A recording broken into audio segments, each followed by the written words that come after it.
आपो नारा इति प्रोक्ताः मुनिभिस्तत्त्वदर्शिभिः अयनं तस्य ताः पूर्वं तेन नारायण स्मृतः. ఇది నారాయణ అనే పదానికి అర్థాన్ని చెప్పేటువంటి శ్లోకం. ఇది మహామంత్రం. నారాయణ అంటే, నారం అంటే నీళ్లు, అయన అంటే అక్కడ ఆ నీళ్లలో ఉంటాడు కాబట్టి ఆయనకి నారాయణ అని పేరు. నీళ్ళు ఎక్కడున్నాయి? సృష్టి ఉన్న చోటల్లా నీళ్లున్నాయి. నీరు లేకపోతే సృష్టి లేదు. చూసారా? నీరంటే మనం అనుకునే నీరే కాదు, తేమ, ఒక ఆర్ద్రత. అది ఎక్కడ ఉంటే అక్కడ సృష్టి జరుగుతుంది. ఎక్కడ అది కాలిపోతుందో అక్కడ సృష్టి జరగదు. అదంతా నారాయణ. ఎక్కడెక్కడ సృష్టి జరుగుతోందో, ఆకాశంలో, గాలిలో, నిప్పులో, నీరులో, భూమిలో ఎక్కడెక్కడ సృష్టి జరుగుతోందో అక్కడల్లా పరమాత్మ నారాయణ స్వరూపుడిగా ఉన్నాడు. అందుకనే ఆయనకి నారాయణ అని పేరు. అందుకనే నారాయణ ఇతి స్మృతః. అందుకనే ఆయనకి నారాయణ అని పేరు. అందుకనే సృష్టిలో ఉండే జీవులు, విశేషంగా మనుష్యులు నిరంతరంగా నారాయణ నారాయణ నారాయణ అంటూ ఉంటే వాళ్ళ పాపాలన్నీ కూడా పరిహారం అవుతాయి, వాళ్ళ జీవనం బాగుంటుంది. అందుకనే నారాయణ స్మరణ. అదే ముల్లోకాలు తిరుగుతూ ఆయన చేస్తూ ఉండే పని నారద మహర్షి. ఇప్పుడు మన గురుదేవులు స్వామిజీ వారు తిరుగుతూ చేస్తూ ఉండే పని అదే. తిరిగి అందరికీ గుర్తు చేయండి. మీరు స్మరణ చేయండి, స్మరణ చేయండి, భగవన్ నామస్మరణ చేయండి. ఎప్పుడు విస్మృతికి లోను కావద్దు. నిరంతర స్మరణ, స్మరణ, స్మరణ. మనిషి మరిచిపోతూ ఉంటాడు. మరుపు అనేది ఎంత వరమో అంతే శాపం, ఎంత శాపమో అంతే వరం. ఏది మరిచిపోవాలో అది మరిచిపోవాలి, ఏది గుర్తుంచుకోవాలో అది గుర్తుంచుకోవాలి. మనిషి ఏం చేస్తాడో ఉల్టా చేస్తాడు. ఏది గుర్తుంచుకోవాలో దాన్ని మర్చిపోతాడు, ఏది మర్చిపోవాలో దాన్ని గుర్తుంచుకుంటాడు. ఆ రోజు నన్ను వాళ్ళు అంత మాట అంటారా, మర్చిపోడు, అదే గుర్తుంది. ఎందుకది? మర్చిపో. వాళ్ళే మెదులుతూ ఉంటారు నీ బుద్ధిలో, వాళ్ళే తిరుగుతూ ఉంటారు. అవసరమా? ఎందుకది? బరువు కదా, లగేజ్ కదా అది. వాళ్ళన్నారు, వీళ్ళన్నారు, ఇదయింది, అదయింది. జరిగినవి మంచివి గుర్తుంచుకోవయ్యా. నారాయణ స్మరణ, నామస్మరణ చేసుకో నిరంతరంగా. అందువల్ల నిరంతర స్మరణ అనేది గురువులు మనకి నేర్పే ఒక విద్య. నిరంతర స్మరణ. మర్చిపోతాం ఎలా వచ్చాం, ఎక్కడి నుంచి వచ్చాం, ఏమిటి మన మూలం, మర్చిపోతాం. అందువల్ల నిరంతరంగా నామస్మరణ, మంత్రస్మరణ, మంత్ర జపం చేస్తూ ఉండండి. ఇది చాలా ముఖ్యమైన విషయం. వినండి. కథలే వింటాము అని అనకూడదు, విషయాలు కూడా వినాలి. విషయాలే ముఖ్యం, అప్పుడే కథలు అర్థమయ్యేది. లేకపోతే కథలు కథలుగా ఉండిపోతాయి. ఒక సినిమా చూసినట్టుగా ఆ కథల్లో ఉండే సారాంశం మనకు తెలియదు. తెలియాలి అంటే విషయాలు తెలుసుకోవాలి మనం. ముఖ్యమైన విషయం ఇది. రామాది అవతారాలు జరిగాయి భూమి మీద. పరమాత్మ రాముడు, కృష్ణుడు మొదలైన అవతారాలతో దిగి వచ్చాడు. ఎందుకు వచ్చాడు? అసలు రాలేదు అనేవాళ్ళు కొంతమంది నాస్తికులు, ఎందుకు వచ్చాడో తెలియదు అనేవాళ్ళు కొంతమంది, వచ్చాడో లేదో అని సందేహంలో ఉండేవాళ్ళు కొంతమంది. చూసారా? ఇవన్నీ మనకు పరిహారం కావాలి అంటే ఈ సమాధానాన్ని మనం తెలుసుకోవాలి. అందుకనే చెప్తున్నారు, ఆ నారాయణ అనేవాడు పరమాత్మ. మనం చెప్పుకున్నాం కదా, నారాయణ అంటే ఎక్కడో ఒక చోట ఉండేవాడు కాదు, అంతటా సృష్టి అంతా తానై నిండి ఉండి సృష్టికి అవతల కూడా ఉండేవాడు నారాయణ. అటువంటి ఆ పరమాత్మ అంతా వ్యాపించి ఉన్నాడు, అంతా నిండి ఉన్నాడు, అన్ని చోట్ల తానే ఉన్నాడు. ఆయన చతుర్ధా సంస్థితో బ్రహ్మన్, 4 రకాలుగా ఉన్నాడు. చూసారా? ఇంట్లో అమ్మా నాన్న చంటి పిల్లవాడితో ఒక రకంగా ఉంటారు, స్కూల్కి వెళ్ళే పిల్లవాడితో ఒక రకంగా ఉంటారు, కాలేజీకి వెళ్ళే పిల్లవాడితో ఒక రకంగా ఉంటారు. అవునా కాదా? ఏమండి? అలా ఉండాలి కదా, తప్పదు కదా. ఇప్పుడు చంటి పిల్లవాడు ఎక్కడికైనా వెళ్ళిపోతూ ఉంటే మళ్ళీ తెచ్చి దగ్గర పెట్టుకుంటారు. అదే స్కూల్కి వెళ్ళేవాడు, కాలేజీకి వెళ్ళేవాడు వెళ్లకుండా ఇంట్లో కూర్చుంటే తరుముతారు. వెళ్ళు, స్కూల్కి వెళ్ళు, కాలేజీకి వెళ్ళు. ఇంట్లో ఉండే అమ్మా నాన్న పిల్లల విషయంలో వేరే వేరే రకంగా ఉన్నారా లేదా? ఆయా వయస్సుకు తగ్గట్టుగా అలాగే ఆ పరమాత్మ కూడా 4 రకాలుగా ఉన్నాడు. ఆయన నిర్గుణ. 4 రకాలుగా ఉన్నాడు కదా అని చెప్పి ఆయనకి ఈ మాయ, ఈ అవిద్య, ఈ గుణాలు ఇవన్నీ ఉన్నాయేమో అని అనుకునేవు. చాలా పొరపాటు. ఆయన ఎప్పటికీ నిర్గుణ స్వరూపుడే. ఆయనకి ఏవి అంటుకో. కానీ నిర్గుణ సగుణ తథా, సగుణ నిర్గుణ స్వరూపుడు ఆయనే. సాకారంగాను ఆయనే ఉన్నాడు, నిరాకారంగాను ఆయనే ఉన్నాడు. నిరాకారమైన రూపాన్ని చూసుకోలేక సాకారమైన రూపాన్ని మనం కొలుచుకుంటున్నాం, అంతే.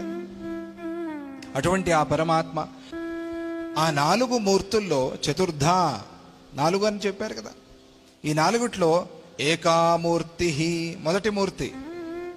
ఆ మొదటి మూర్తి అనిర్దేశ్య. అది దాన్ని ఇలా అని చెప్పలేవు నువ్వు, అది అనిర్దేశ్యమైనది.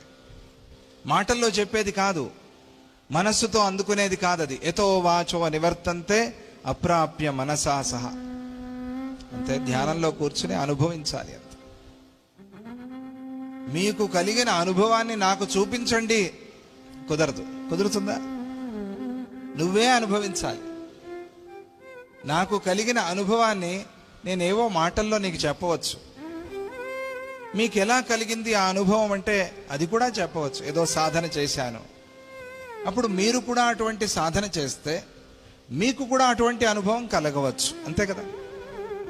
నా అనుభవాన్ని తీసి ఇవ్వడానికి అవ్వదు, మీకు మీరే అనుభవించాలి. అది సర్వశుక్లం అంటే పూర్తిగా సత్వభూయిష్టమై ఉంది, శుద్ధ సత్వ స్వరూపం అది. శుక్లాం పశ్యంతి తాం బుధా. పండితులు ఆ పరమాత్మని గురించి అట్లా చెప్తున్నారు. జ్వాలామాలోపరుద్ధాంగి, దాని చుట్టూ జ్వాలామాలలు ఉన్నాయి. అంటే ఏమిటది? జ్ఞానస్వరూపం, ప్రకాశ స్వరూపం, సత్ చిత్ ఆనంద స్వరూపం. అనుభవం అంటే ఆనందం. జ్ఞానస్వరూపం, చిత్ స్వరూపం, ఎప్పుడూ ఉండేది శాశ్వతంగా సత్స్వరూపం. సత్ చిత్ ఆనంద స్వరూపంగా ఉంది అది. అందుకనే జ్వాలామాలోపరుద్ధాంగి. అటువంటిది నిష్ఠాసా యోగినాం పరా. అది ఎవరికి కనిపిస్తుంది? ఎవరు దాన్ని చూశారు? ఎవరికి అది అనుభవానికి వచ్చింది? యోగులకి అది అనుభవానికి వచ్చింది. యోగ సాధన ద్వారా జ్ఞాన మార్గంలో పరమ వైరాగ్యంతో దాన్ని పొంది దర్శించి అనుభవానికి తెచ్చుకున్న వాళ్ళు యోగులు. అమ్మో అది పెద్ద విషయం అండి, మాకొద్దు. అయితే మంచిదే, నీకొద్దు, నీకొద్దు, ఎందుకంటే పెద్దది అది. యోగం చేయాలి, జ్ఞాన సాధన చేయాలి కదా. మనకు తెలిసిపోయింది అప్పుడే. నిష్ఠాస యోగినాం పర, అది యోగులదండి అంటే మనది కాదు అని అర్థమైపోయింది మనకి. అయితే మా సబ్జెక్ట్ కాదండి, యోగుల సబ్జెక్ట్ అది, మా సబ్జెక్ట్ కాదు అనుకున్నారు చాలా మంది కదా.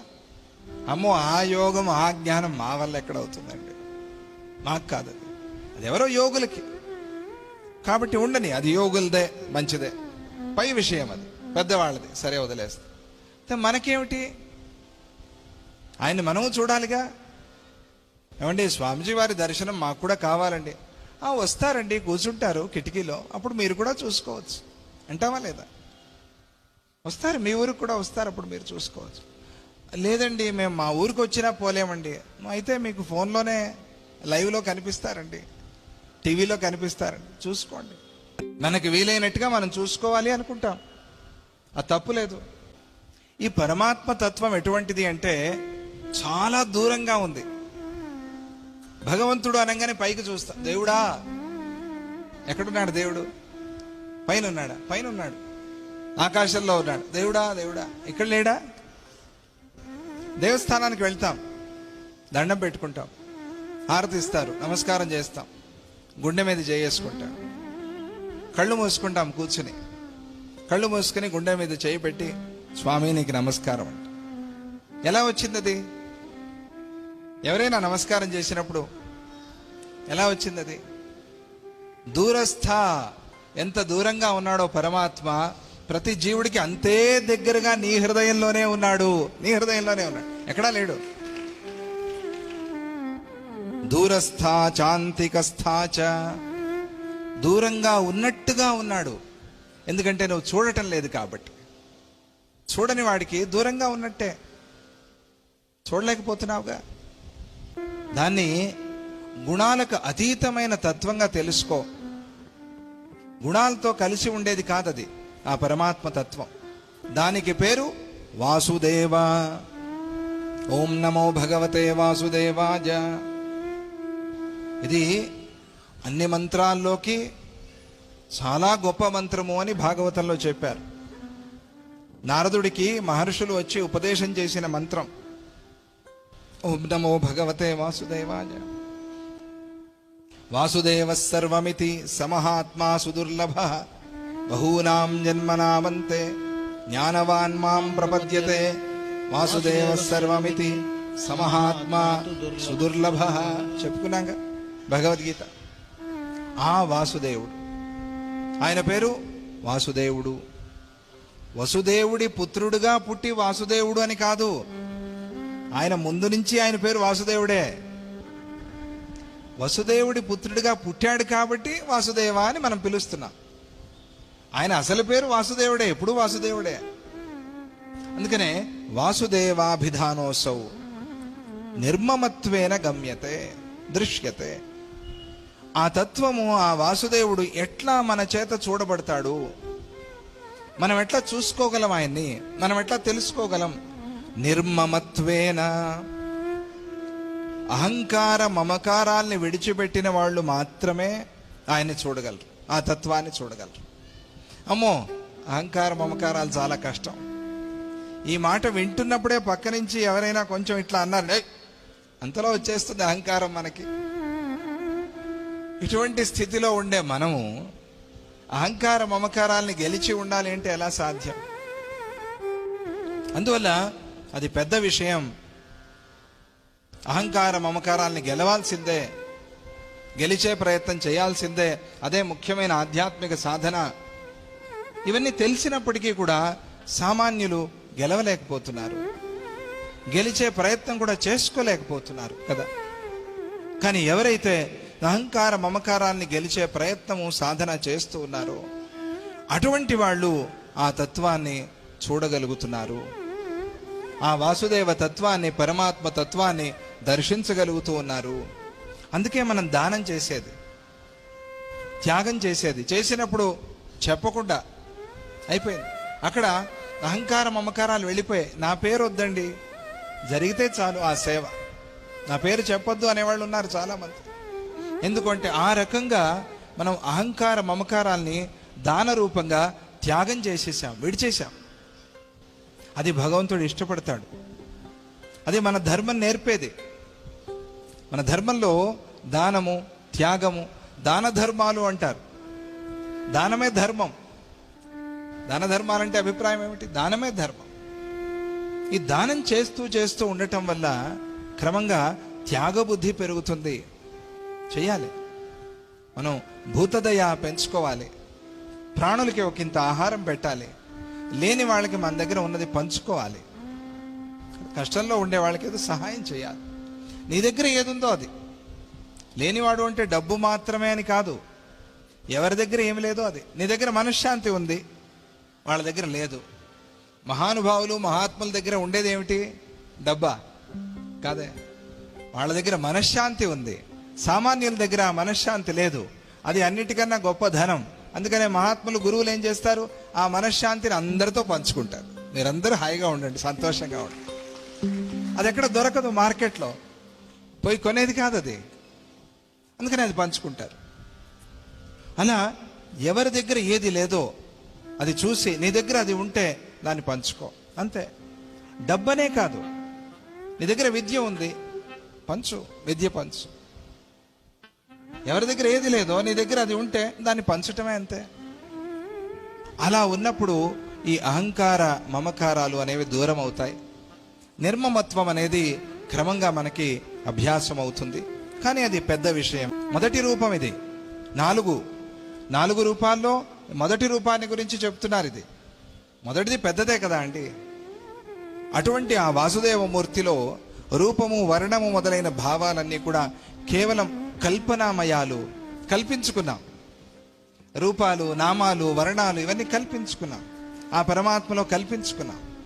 ఇవన్నీ అక్కడ ఆ శుద్ధమైన వాసుదేవ తత్వంలో, వాసుదేవ మూర్తిలో ఇవేవి సత్యం కాదు, ఇవన్నీ కల్పనామయాలు, ఇవన్నీ కల్పితాలు. శుద్ధం అది, శుద్ధమైన తత్వం అది. అటువంటిది ఆ మూర్తి సర్వకాలాల్లో కూడా సుప్రతిష్ఠితంగా ఉంది. అంటే సృష్టి ఉన్నా, సృష్టి లేకపోయినా, సృష్టి అయినా, సృష్టి అవ్వకపోయినా, ఎలా ఉన్నా కూడా భావాల్లో సదా తాను ఒక్కటే ఉంది. అటువంటి సత్యస్వరూపం ఆ వాసుదేవ తత్వం. సదా సుప్రతిష్ఠితంగా ఉంది, పరమ పవిత్రంగా ఉంది, శుద్ధంగా ఉంది, ఏకమాత్ర రూపమై ఉంది. ఆ వాసుదేవ తత్వం దాంట్లో ఎటువంటి కల్పితాలు లేవు, ఎటువంటి కల్పనలు లేవు. అది సదా శుద్ధమైంది, సదా శాశ్వతమైంది.